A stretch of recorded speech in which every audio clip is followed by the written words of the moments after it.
Why don't we just end on closing thoughts? What does that post-pandemic hotel look like in your mind's eye?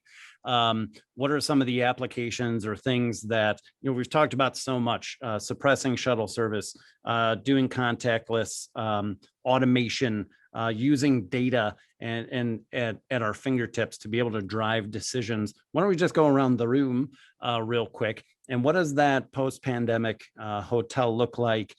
You can also talk about any events or things we're looking forward to get back together.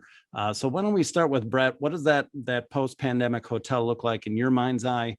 And go right ahead, sir.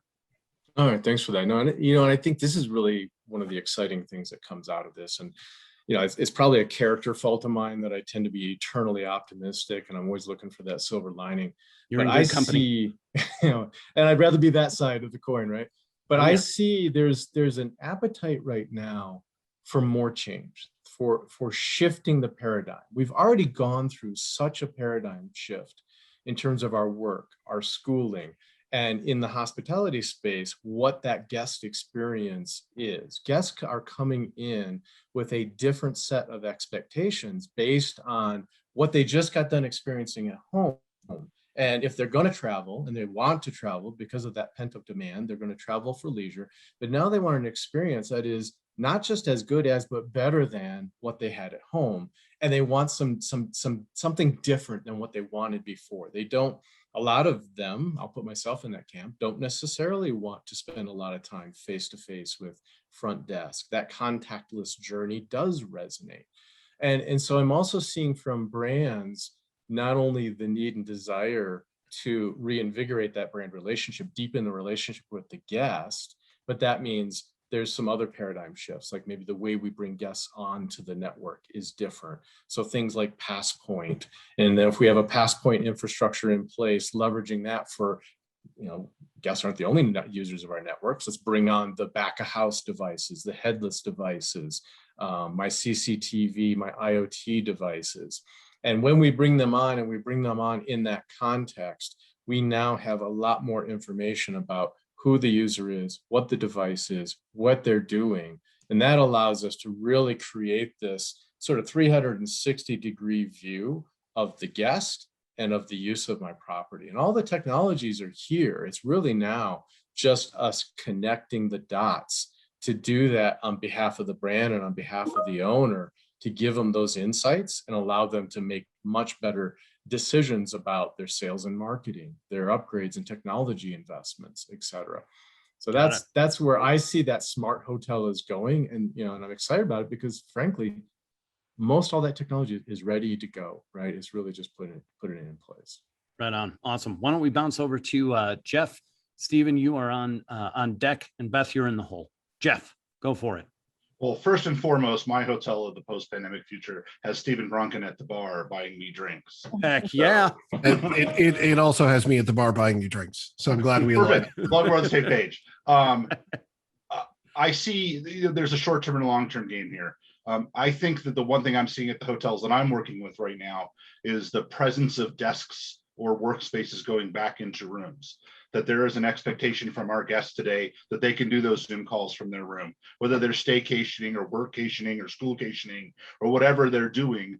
There's time allotted every day now for somebody to sit in front of a Zoom call or whatever that is that we kind of got away from in 2018 and 2019. You saw much smaller workspaces, right? You saw hotels without workspaces go into trends and stuff. We're seeing those come back in. Several of my hotels are leveraging old meeting tables that they're putting in and dressing up or whatever they need to do to allow for that extra workspace in the rooms. And that's happening short term, that's happening today. And I'm seeing that across whether you're a 4-star, 5-star property or whether you're an economy or extended stay brand, that's happening today. That also has to leverage that technology that Brett was talking about. You better have rock solid Wi-Fi if you're going to have 100 Zoom calls going on at the same time in your property, which gets to be very simple in today's world, very expected in today's world. I do see us as hoteliers right now, we've not spent a lot of money in the last year. We're keeping the lights on, right? And there's not a lot of process efficiencies that hotels picked up right away when you're only turning 5 or 6 rooms a day instead of 50 or 60 or more like you were before. When the GM is working front desk and banquet captain and running the breakfast line in the morning, they're not spending time and doing process improvement there. And the brands kind of gave us a year off, right? They said, we're not going to ask for a lot of investment. We understand you're keeping the lights on. Well, this year is the year of investment, whether we have the investment or not, it seems like sometimes. So I'm definitely seeing the brands wanting to push some of those initiatives back into the forefront, certainly around security. So you're going to see a lot more security, whether that's Passpoint solutions, whether that's better credit card security, whether that's better entry monitoring or staff presence monitoring. That's coming in. That's very important right now. And a lot of investment I see going there. I think the next thing is going to be that hotels are going to start opening restaurants again. At least I certainly hope so, because I need to be at that bar with Steven, so they have to be open. But the vast majority of my hotels in California, the vast majority of my hotels on the East Coast don't have open restaurants right now. They're relying on Uber Eats or DoorDash to bring in what was a room service component. It's going to be a ramp up of 6, 10, 12 weeks before that restaurant decides they're ready to service in-house guests again. And I think that you're starting to see us hitting the breaking point of that. You were looking for an indicator. That's a good indicator of things returning to normal when hotels start having the revenues to justify having a restaurant and food and beverage department running again. So that's what the near future is. But I agree 100% with Brett. The long-term future, the 18, 24, 36-month future, better infrastructure in hotels, doing more with less, getting better at making sure our staff is safe, our guests are safe, and delivering customer service in ways that isn't always human contact, or at least direct human contact. We're leveraging messaging, we're leveraging video conferencing, we're leveraging all the tools that we're all used to now to get better at delivering customer service specifically to a guest at a point in time while being safe for everybody. Nice. Jeff, you talk about 100 Zoom calls at once or 100 Teams calls at once. The other day, I set up an audio only meeting, and it was the most obscure thing I've done as a professional. It's like, I don't even remember how to just put in a conference bridge. It's, let me just click Zoom, let me click Teams, and now I expect that I'm going to video call someone. You see a lot of memes on the internet. Can't we just go back to phone calls? And it's there. You're absolutely right.